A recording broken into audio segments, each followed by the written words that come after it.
அடுத்து வந்து பார்த்திங்கன்னா நம்ம வீட்டில் இருந்து நாம் கொடுக்கும் எந்த ஒரு பொருளாக இருந்தாலும் அதை வந்து பார்த்திங்கன்னா நம்ம வீட்டோட தலைவாசல் படியில் நின்றுக்கிட்டு நம்ம வேறு யாருக்குமே வந்து கொடுக்கக்கூடாது.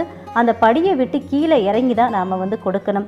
அப்படி இல்லை அப்படின்னா அவங்கள வீட்டுக்குள்ளே வந்து கூப்பிட்டு அதை வந்து அந்த பொருளை வந்து அவங்கக்கிட்ட வந்து கொடுக்கலாம். இந்த மாதிரி நம்ம முன்னோர்கள் நமக்கு வந்து அறிவுரை வந்து சொல்லி வச்சுருக்காங்க. எதையுமே காரணம் இல்லாமல் நம்ம வீட்டு பெரியவர்கள் நமக்கு வந்து சொல்லலைங்க.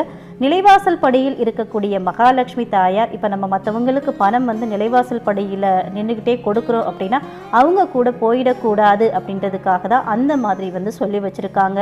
அது மட்டும் இல்லாமல் நம்ம வீட்டோட தலைவாசல் படியில் தலைவிரி கோலத்தோடையும் உட்காரக்கூடாது அப்படின்னு பெரியவர்கள் சொல்லி வச்சதும் இதனால தான். அடுத்ததாக வந்து பார்த்திங்கன்னா பொதுவாக வீட்டில் வந்து விளக்கேற்றினதுக்கு அப்புறமா நாம் மற்றவங்களுக்கு பால், தயிர், உப்பு இதை வந்து கொடுக்கக்கூடாது. கிழிந்த துணிகளை வந்து தைக்கக்கூடாது அப்படின்னு வந்து சொல்லுவாங்க.